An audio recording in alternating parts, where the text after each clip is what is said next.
Welcome back from baseball to business. My next guest is an all-star pitcher for the LA Dodgers who also happens to be a licensed stockbroker. Joining us right now is Ross Stripling. Ross, great to see you. Thanks for joining us. Hey, guys. Thanks for having me. Well, we have a lot of questions for you from baseball to business. First off, what made you decide to become a stockbroker? Right.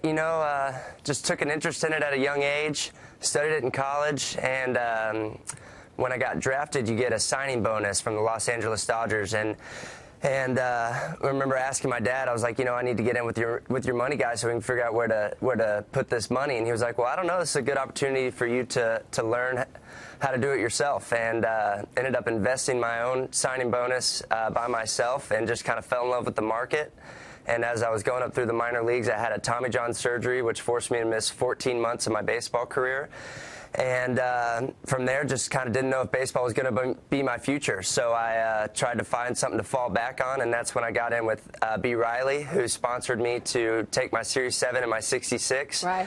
And became a licensed stockbroker, and that's how I kind of got here today. Well, good for you. That's terrific. We've got Jack Brewer on the set today with us from the NFL, and we've talked about in the past how athletes make a lot of money and then they lose it because they don't know how to apply it. They don't know how to save and grow it. Jack. Yeah, well, Ross is setting the example.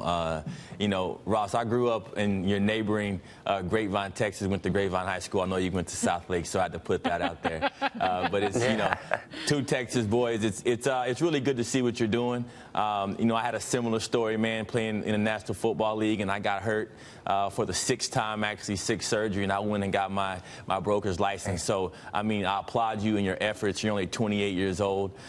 Tell me a little bit.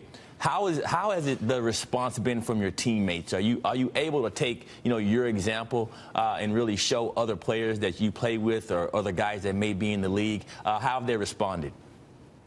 Yeah, I think that's originally one of the main reasons why I wanted to do it is, like you said, I'm around a lot of guys that make a lot of money and they may not necessarily understand it. It's a very complicated subject, and there's a lot of moving parts, and I wanted to be able to help in the locker room when guys had questions about certain things, where their money is, why it might be there, that maybe they're not comfortable asking their broker for whatever reason, or they just don't have the time, and I'm much more convenient. I'm right there. And the response has been great. Guys, seems like I get a question or two every day from different guys asking about just a wide array of things, from municipal bonds to the equities that they're in, and all sorts of stuff. So that's been one of the most fun things for me. What would you do with Facebook this morning?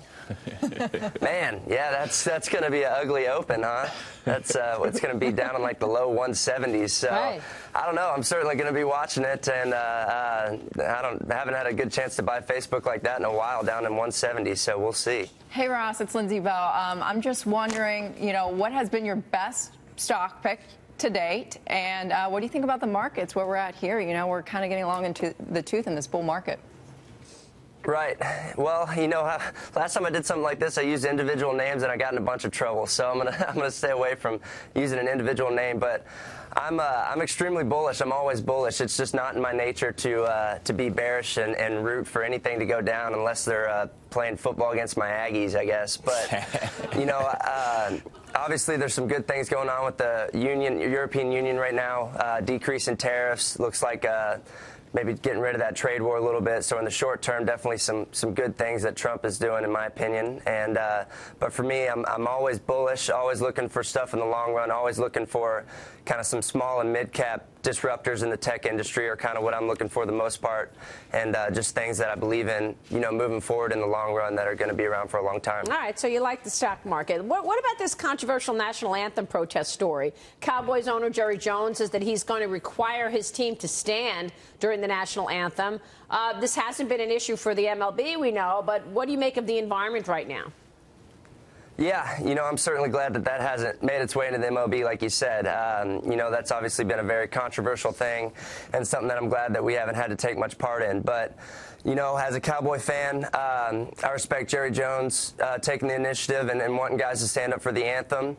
Obviously, I understand where guys are coming from when they protest, and, like I said, glad that baseball has kind of been able to stay away from it. But, look forward to seeing guys stand for the national anthem. Obviously, that might be a continuing thing everything moving forward, but we'll see how it goes. All right, we'll leave it there. Ross, good to see you this morning. Thanks so much.